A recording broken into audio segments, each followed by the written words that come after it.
And Mr. Demmons responds very succinctly, "I did that." Shh. What do they look for? They look for fact. The state is telling you they have a state that is free of reasonable doubt. You're not here looking for proof. You're here looking for doubt. It's been almost 5 years since the alleged double homicide committed by YNW Melly, and now it's finally Judgment Day.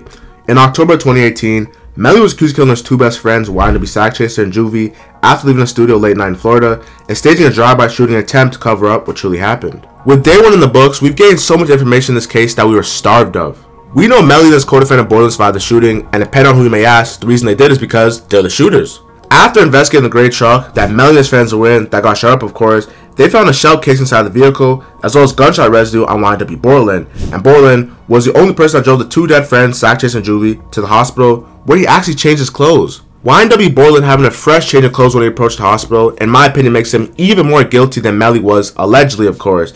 Melly didn't go to the hospital, his story has been consistent, but the fact that YNW Boylan has no blood in him, everyone is bloody, the car is bloodshot red, there's shells in the car, which allegedly, depending on who you ask of course, were probably fired from inside the vehicle, everything points towards him. Now, Melly does not have the best alibi, seeing that he was in the area when it happened. However, his story is consistent, which is mandatory, in such a high-profile case where he could be facing death if found guilty. Out the gate, the prosecutors have made it very clear that Melly is their guy. However, the evidence is all circumstantial and not conclusive. From the get-go, he's been labeled as the perpetrator. They have video footage of them leaving the studio, however, nothing after that. Yes, you can say Melly's phone is pinned to the tower, however, he never denied being in the location of the alleged murder. In fact, he said he was the victim of a crime instead of the suspect, so the fact that he was in the crime area when it happened doesn't really change his story or make him look bad in any way. The defense attorney representing Melly did an amazing job poking holes in the prosecutor's opening statements, expressing how the police and the state failed to actually do their job solving the crime, and then painting Melly as the fall guy is basically the way of ending it. What really stood out to me was, when it comes to the YNW Melly trial, we don't even know the exact sequence of events that happened. We have the prosecutor saying that he staged a drive-by. We have the defense saying that he was involved in the drive-by as being a victim. So the fact that they don't know what exactly happened, it's hard to pinpoint who is actually the suspect, because we have them saying they're a victim of a shooting on a freeway, and then the prosecutors can't even prove that their story is legit. Rather than them taking to court, having to solve crime, trying to find out and charge who's responsible, Melly and Boylan, they're trying to resolve the crime by indicting him. Not finding who did it and then taking them to court. They're trying to indict that person, get them guilty to solve the crime. They're working backwards, if you get what I'm saying. Now, Jamel Demons, known by his stage name YNW Melly, is being represented by David Howard. Now, this defense attorney is asking very important questions to actually make the jury think about this whole case. Why would Melly kill his friends? He has no motive for this. In this whole case, they're trying to say that Sack Chaser was allegedly going to get $200,000 for the record deal, and Melly wanted that money, so he killed his friend, which didn't seem to be true or hold up any weight in court. Rather than the prosecutor simply outline a series of events that took place that night, they just threw in all the ear-catching info, such as he's a member of the G-Shine Bloods, the ballistic trajectory evidence, a whole bunch of evidence. However, nobody answered the question, what happened that night, and how does this evidence connect directly to Melly? With Melly being in the area, they have records of him calling his girlfriend at the time, and she was apparently panicking. And according to the prosecutor, he was also messaging Louisiana rapper Fredo Bang, and he dropped his location on his iPhone. Another way they pinged Melly at the crime scene. Now, Fredo Bang was asked to cooperate with this case, but like a real street rapper, he wanted no part and refused. The fact that the prosecutor took 5 years to take Melly to trial, in my opinion, makes it seem like they didn't have enough information to take him to trial in the first place. For the past year, YNW Melly has been facing death penalty on and off, as when the trial was originally supposed to begin in July 2022, prosecutors filed a late motion for the death penalty to be filed as a potential punishment if found guilty.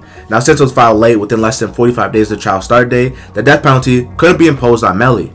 However, since the trial got pushed back again and started yesterday, June 12, 2023, they had enough time to put the death penalty back on the table. The scariest thing about this case is, the prosecution is getting really hard for Melly to get the death penalty. Usually in high-profile cases, a suspect convicted of, murder of 1 or 2 people would probably receive life in jail and rarely ever the death penalty, although the death penalty is brought up and mentioned oftentimes because the severity of the crime, of it being heinous of course.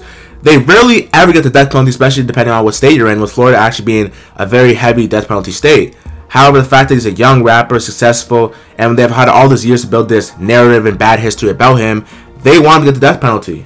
In the state of Florida, in order to get the death penalty, you have to be found guilty in the original criminal case trial, and the jurors in the next case, all 12, must unanimously agree that you deserve the death penalty and vote on it. Whoever thought the fate of Melly would be botched because of a school shooter. Now, Nicholas Cruz, the idiot who shot up Stoneman Douglas High School and left a bunch of innocent kids dead for no apparent reason, actually was found not guilty in his case of the death penalty. And basically, Florida passed a law saying, hey, this guy should have been the death penalty, he should have been sentenced, and since they didn't sentence him, they passed a bill that says, instead of having a 12-0 unanimous vote, if you get a vote of 8-4 or more than 9-3, you can still get the death penalty. And that's what they passed, and they're using this 8-4 thing to get at Melly, and it's ugly. Now, to be very clear, Nicholas Cruz is serving a life sentence. However, when you're a parent of the child or a family member or even a friend, you don't want someone serving a life. They took one of yours, you want to take one of theirs, and you wish that he was dead. Like I said, man, this is a very sensitive case. But back to YNW Melly, they're using the white man messing up to break it down the black man. It's crazy. The prosecutor said that after Melly allegedly killed Juvie and Sack Chaser, they found deleted messages on Snapchat insinuating guilt and confession of a crime. Just look at this. Now, the network hosting this trial, Law and Crime Network, actually posted a poll asking people what they believe the verdict will be, with a crazy 71% of people saying they believe Melly will be found not guilty, 23% of people saying Melly will be found guilty, and 7%, which I'm in, will believe it will be a hung jury. Let me be clear, this information is all based off the first day of trial, and what we've seen in the past few years. Melly's defense team hit everyone with a curveball when they basically insinuated that Borland was the murderer in the situation and not Melly. Cortland Henry shows up at Memorial Hospital, Miramar. You don't see him sitting there, but where you will see him sitting is in the driver's seat of a car with two dead bodies, car riddled with bullets. And when he shows up with a change of clothing, change of shirt, gunpowder residue on his hands, evidencing that he had discharged a firearm. And he lies. He lies about where the incident occurred. He lies about how it occurred. And he lies about not having a phone. When you're in that courtroom, it's every man for himself. Whoever thought Melly would be turning against his best friend Borland by his own defense team, and besides live with it, of course. Melly's trying to get home. Borland's story's not adding up. And like I said before, Melly didn't have the best alibi, however, it's consistent. Borland lying about being there, lying about stuff that happened, changing his clothes. When he pulled up to the hospital, everyone was bloody. However, his shirt was still in pristine condition, which doesn't make sense because if you're all involved in a shootout, how are you not touched? David Howard, YNW Melly's attorney, has brought up a lot of reasonable doubt. Now, not only did he talk about Cortland being himself guilty and basically trying to tamper with the evidence scene, he also brought up how someone named Robert Colbert, who went by the Instagram name Backwards, messaged someone on Instagram saying, "We killed 2 of your niggas," and the prosecutors took 7 months to get in contact with Ryan Colbert. Now, actually, when Ryan was confronted, he basically said that he sold his Instagram account for $20, which is kind of weird because Instagram accounts can be created for free. You can create multiple accounts free of cost. All you need is an email and a password. So why would you create a fake Instagram account and sell to someone else only for trying to conceal your identity, which is what Mr. Howard was saying?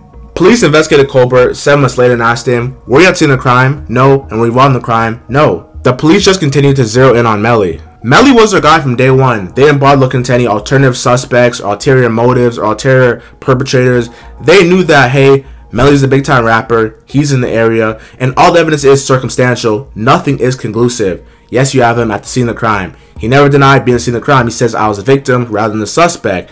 They have his friend, obviously, brought to the hospital, different clothes, so they know that he's a bit of guilty as well. Melly's had the whole story the same since the entire time, and this person that they have saying, "We're gonna kill 2 of your niggas," they just dropped him off the hash because they're saying Melly's who we want, and he's the high profile rapper. So for a lot of these prosecutors, if they indict him and get him killed, nonetheless guilty, it's gonna look good on their resume. If YNW Melly beats this case, this will be the biggest comeback in music history, not just hip hop. Social media's giving him support, fans are giving him support, the streets are giving him support. He's getting support from everyone. Based on the little info we were given in the first 4 years, we thought Melly was cooked in, was going to lose trial, but so far, no gun, no video footage, a consistent story with Melly, co-defendants lying about their whereabouts and changing their clothes, tampering with the evidence. It's looking in Melly's favor. Honestly, it's looking better than ever for Melly right now. We're going to be covering the trial religiously. Thank you for your time. Subscribe for more. JR the Star, I'm gone.